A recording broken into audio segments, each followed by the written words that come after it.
Hello and welcome to New Jersey Politics with Laura Jones. I am Laura Jones. It is so good to have you here.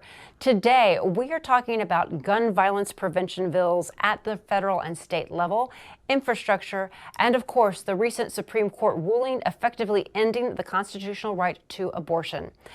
Joining us today is longtime Jersey Shore Congressman Frank Pallone. He represents New Jersey's 6th congressional districts, which covers northern and eastern portions of Middlesex County and the coastal areas of Monmouth County. Congressman Pallone, welcome to the show. Thank you so much for taking the time to talk to us.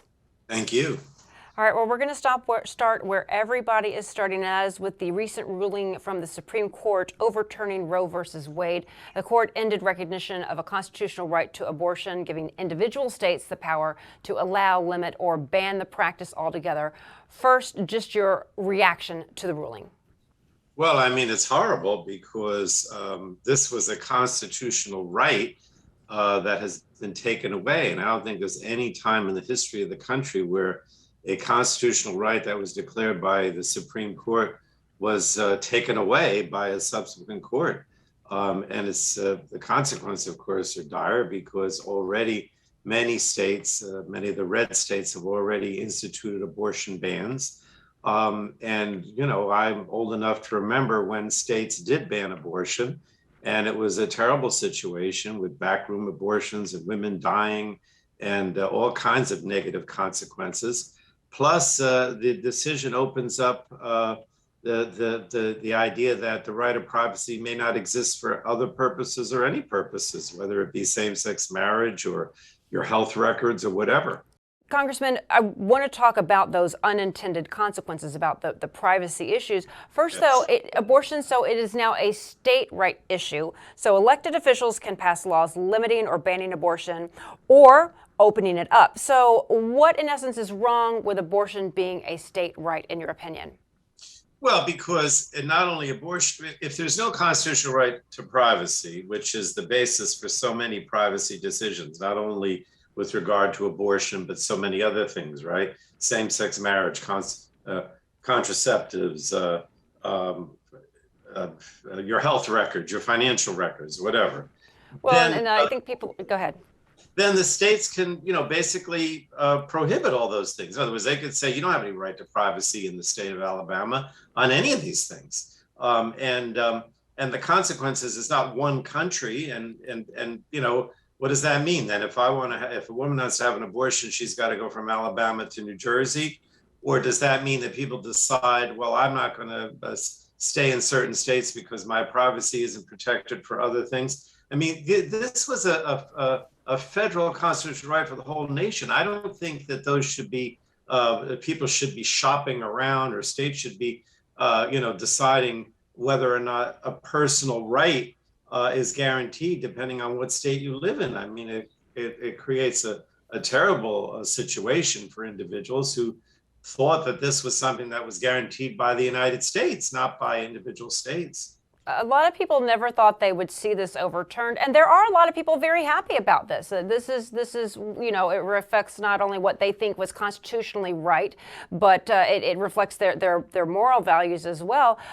But I think if you could address the privacy issue, because I think a lot of people are getting a crash course, not just people know about Roe versus Wade, but about the basis of the ruling and that right to privacy, meaning a woman could decide with her doctor in private what was okay to do with their pregnancy. So can you explain a little bit about what Justice Alito was referring to when he referred to that particular portion of the Constitution? Because abortion isn't mentioned in the Constitution, but that privacy is, and it used to be deemed abortion was covered under that. But can you address that a little bit more officially or specifically, please? Well, I think that most people, including myself, think that decision about whether a woman has a child, right, or whether she decides to terminate a pregnancy is a personal decision and not something that a state should decide. What Alito has said in this opinion is that this is not your personal decision. This is a decision that the state government will decide for you. Now, I think that's a terrible, terrible conclusion when it comes to the decision whether or not you're going to have a child or take a child to term. but essentially it opens up the idea that they can do that for almost anything else that's privacy, because they essentially, by saying that there is no right to privacy under the Constitution, the state could decide, I mean, I hate to use something simple like health records. Well, your health records are now, you're not your own. We can decide whether they could be shared with other people. Your financial records could be shared with other people, or family planning, right? In other words, just say, look, we will decide whether or not you can use contraceptives. I mean, this is the problem, that it's a terrible thing for the issue of women's reproductive rights, but it's a terrible decision in general to say that you as an American don't have this right. This is going to be determined by your state government. Well, 2 points on that. Under the privacy that seems to be percolating as a potential real topic we'd be talking about would be same-sex marriage and contraception. And then a lot of people are then going down the rabbit hole. And I think there could have been one of the justices who, Clarence Thomas, who had addressed that about contraceptives. I could be mistaken on that, but I believe that he was saying it's possible it could be something that we need to look at. Right. Go ahead. In other words, he said he concurred with the majority opinion, but said that in his opinion, we should now take up those issues in subsequent cases. In other words, now that there's no right of privacy with regard to an abortion, that we should the court should look into getting rid of the right of privacy for things like contraception, family planning, same-sex marriage. Those didn't come up, but they now will come up in the future. And he said that in those cases, I may very well decide that you don't have a right to privacy there either, and that's up to the state. And that's what people are concerned about. Of course, they're concerned about abortion rights too, but they're also concerned that this court may be willing to go much further. Right.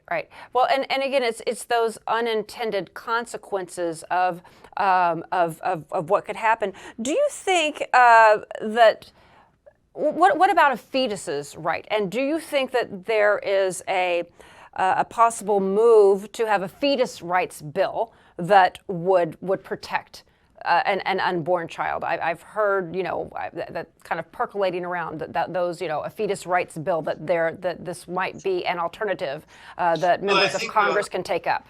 Well, I think what you're seeing now, Laura, is that the right wing that were supportive of this decision, they're not satisfied with the fact that certain states would still permit abortion. They want to say that the federal government should outlaw abortion across the country. And their basis for that is saying that, once there's a fetus, then you have no right to have an abortion anywhere. And this is another danger, that the Republican right is going to now take the position that this should be outlawed in the whole country. Now, again, you say it's a moral issue. I mean, look, if certain religions, some view it as. Some say that it depends on the religion. In certain religions, It's not a child unless the child's born. In other religions, it's from the point of conception, right? Right. Which I believe that was what Justice Roberts was saying he was struggling with, that line of where life begins was a bit arbitrary in Mississippi. But now Governor Murphy saw this coming. That, Laura, bear with me, is that religious point of view should not be the law. In other words, if you're a Catholic and you think that it's a child from the point of conception, you shouldn't inflict that on people who don't believe that. That's my point. And so that's, I just wanted to make that point. Oh yeah, certainly, and I didn't mean to interrupt there. There is so much to talk about. And one other thing I want to get on this one is Governor Murphy did see this coming, and he put into places in New Jersey the guidelines. States had trigger laws that clamp down. He made sure that he saw this coming, that does protect a woman's rights. So nothing is really changing in New Jersey necessarily, because he took those steps, right? So is there something in Congress that you anticipate maybe members of Congress will be looking to do if people are saying, listen, we do not agree with this decision, we don't want it to go to the states' rights? Is there anything or any members of Congress that are looking to do something that would protect a woman's right to choose? Absolutely. The House passed a bill that came out of my committee that, in fact, puts Roe v. Wade into federal law. So the Congress could pass a federal law that says that that enacts Roe v. Wade and basically says that the states cannot decide this. This is the federal government has decided that abortion is legal throughout the land. We could clearly do that. I don't think there's anything in the Supreme Court decision that says we can't. Also, the Congress could pass the law now that says abortion's illegal all over the country. So it very much is up to not only states, but also up to the federal government to decide what to do here, because it's always possible for the federal government to pass a law that preempts the states, either by saying no abortions or saying that no state can prohibit abortion. Midterm elections are coming up, and every 2 years there's a federal election. So when you start to have this to be almost an election campaign issue, how could this decision impact the dialogue on the campaign trail and even potential outcome? And does this dialogue not suck the air out of every other issue? Because I've got other issues I want to talk to you about aside from Roe versus Wade. Well, that, depends on whether people see this as the only issue or the priority issue. But I don't see how it doesn't become a campaign issue, because clearly the Congress or the state legislature can pass a law saying abortion is illegal nationally in the case of Congress, or abortion is legal nationally. So it's going to be an election issue, because depending on who you elect and how they decide what the federal law should be or the state law. Okay, just one more on that then. Could it be possible with, if it seems to be going down kind of a slippery slope of, well, this year, the Democrats are in control, so this is legal. This year, Republicans are in control. This is like, could it not go down that path of where we don't know? One year this is going to be okay, the next year it's not. And again, there are so many other issues that are going on, from people not being able to get in their car to go to work and put food on their table, to conflict overseas in Russia. I agree, and I think that's the biggest danger of this, is that basically what the Supreme Court has said is that this is now an election issue. This is an issue for the politicians. This is an issue for the federal legislature and the state legislature. And that is a very dangerous thing, because until now, it was understood there was a constitutional right to privacy that protected women's rights to have an abortion and all these other things, contraceptives, same-sex marriage, that those were all protected. But now you throw it into the political arena, then it can be subject any year to whoever gets elected and decides how they vote. Right.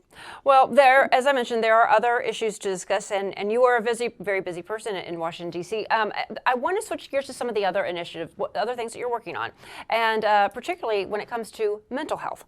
Now, that has become a growing focus for lawmakers, and you are supporting something called the Restoring Hope for Mental Health and Wellbeing Act of 2022. Can you tell us a little bit about that?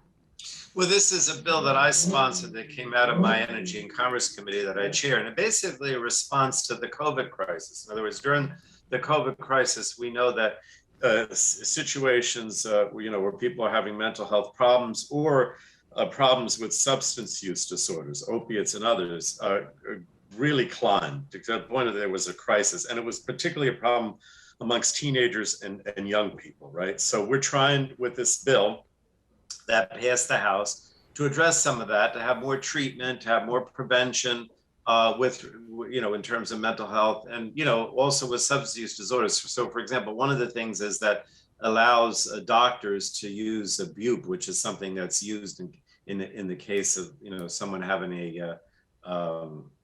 using opioids to help save their life. So we're trying and have better training for doctors so that they don't just give out opiates all the time.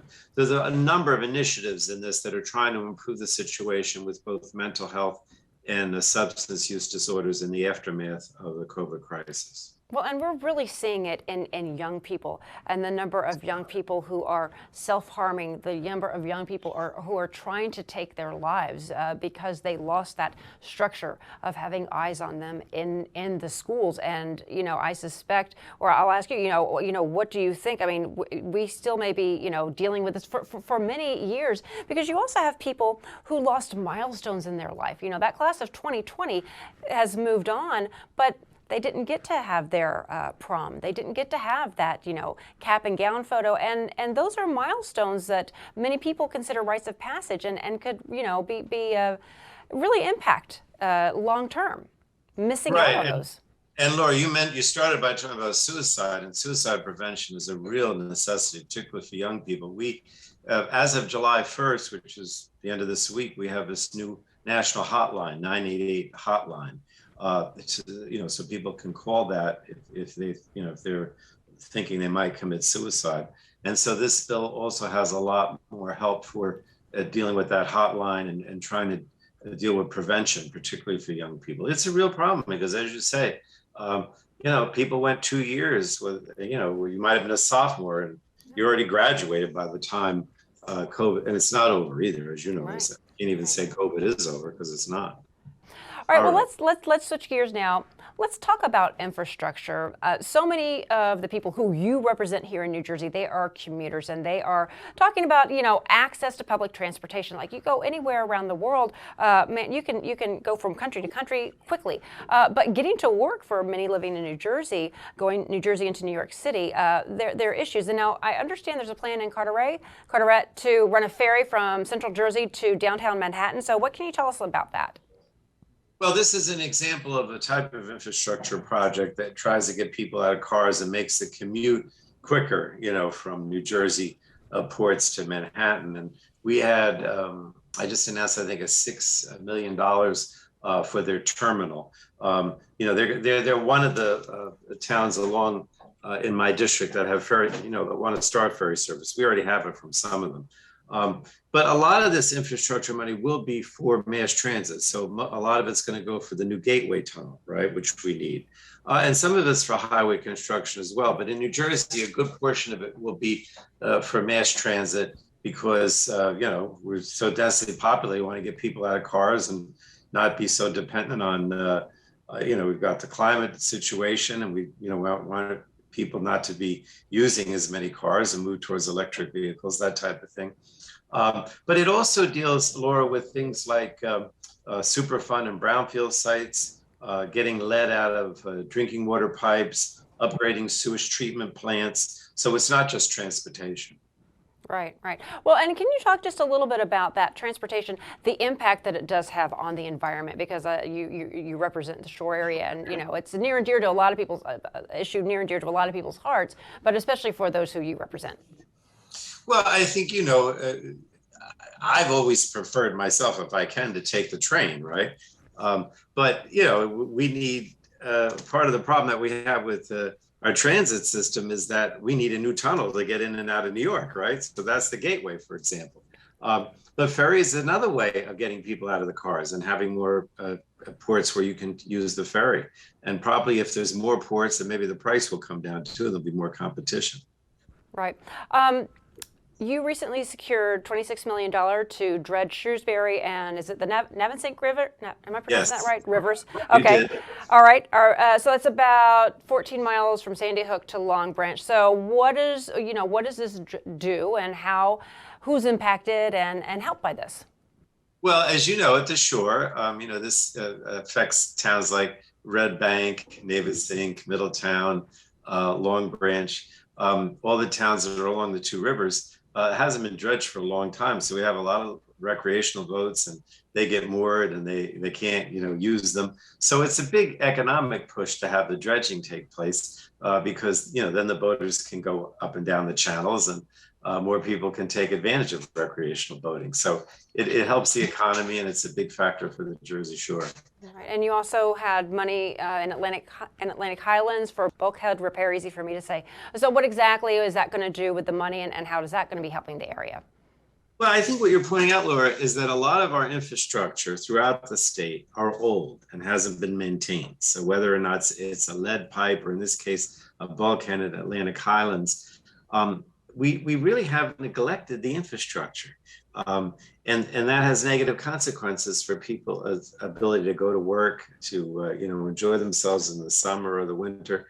And so that's why this infrastructure bill was so important, to try to upgrade the infrastructure. It puts people work creating, building the bulkhead or dredging the channel, but it also improves the economy for both people going back and forth to work and for recreational purposes. And then one final thing, you just recently came off of a tour or toured a local clothing manufacturer, Individualized Shirts. So can you talk a little bit about the federal government, how it's supporting?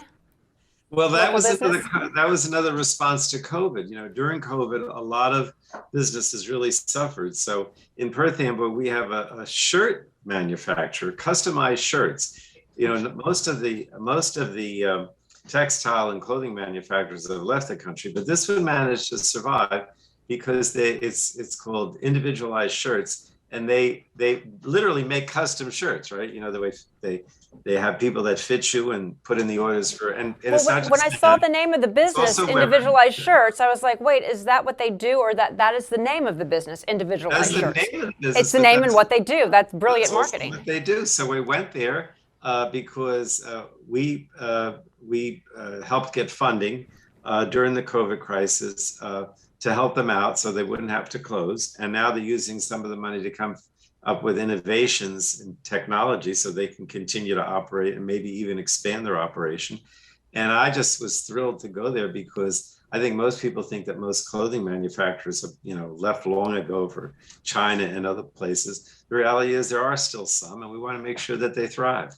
Yep, helping those businesses out. So many, you know, those long-term effects from COVID on the business community, and you know, and so much. So obviously, keeping very busy. So I thank you so much for taking the time, Congressman Frank Pallone, to speak with us today and to tell us a little bit about your feelings, thoughts, and feelings on the latest headlines, as well as what you are doing in D.C. and closer to home here in New Jersey. Thank you. Thank you, Laura.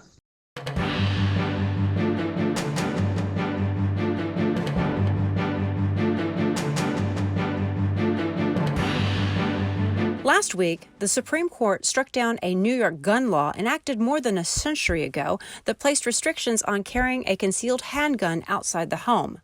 In response, New Jersey Governor Phil Murphy signed an executive order directing state departments and agencies to identify gun violence prevention measures. States like New Jersey, who believe that careful regulation of firearms makes for safer communities, God forbid, right? We can no longer control our own destinies. The right-wing majority ruled for the first time in our nation's history that individuals have a general right to carry firearms in public, not just in their homes for self-defense. To be clear, this decision will not make us safer. Allowing ordinary citizens to carry concealed weapons into stores and malls, on mass transit, in daycare centers and hospitals, in polling places, or in bars and restaurants does not make us safer. And it does not make our police, Pat, as I know you agree, safer as they do their jobs. I'm signing an executive order directing all state departments and agencies to review all statutes, rules, and regulations pertaining to them to determine what steps they can administratively take to prevent gun violence. This includes the potential or the ability to designate certain areas as gun-free, as well as their authority to regulate how firearms are carried, transported, or conveyed.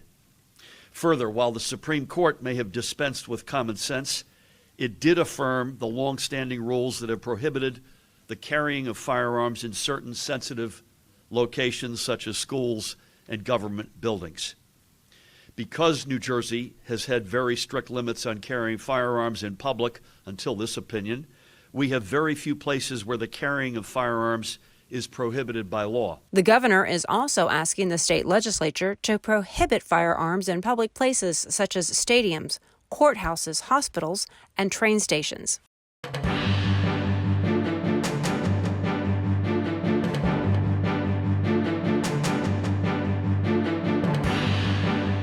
Governor Phil Murphy recently announced a back-to-school sales tax holiday as part of New Jersey's fiscal year 2023 budget. Certain school supplies will be exempt from tax, such as pens and pencils, notebooks, and binders. We are proud to announce that we have reached agreement on another aspect of the final budget framework that will help make life a little more affordable for many of our families. As part of the final budget, we will enact a companion piece of legislation that will establish a 10-day sales tax holiday for all back-to-school supplies. This sales tax holiday will cover a whole range of items used by our students from pre-K right up through college and university, from pens and pencils and notebooks to art supplies, textbooks, or other study guides, new laptop computers, among much more. Make no mistake about it, this is the legislature's direct attack on inflation. This is one of the things that our state legislature can do to attack rising costs across the state in a limited number of goods. And this is something that we have the money to do, and this is giving that money back to taxpayers once again. The average family spends about $800 on back-to-school shopping between school and art supplies, new electronics like laptops and tablets and sports equipment, and of course televisions for everybody going off to college. Getting kids prepared for the new academic year can weigh on a family's budget, as we all know. So joining the other 16 states who have been successful with back-to-school holidays, our plan lowers the price tag for the nearly 2 million families with K-12 students here in New Jersey for teachers who often spend their own money to support their students, and for those headed off to college, as well as small businesses who may be able to take advantage of the program. And that's money back in the family's pocket. The sales tax holiday will take place from August 27th through September 5th. And that will do it for today. I'm Laura Jones. Thanks so much for watching New Jersey Politics with Laura Jones. We'll see you back here next time.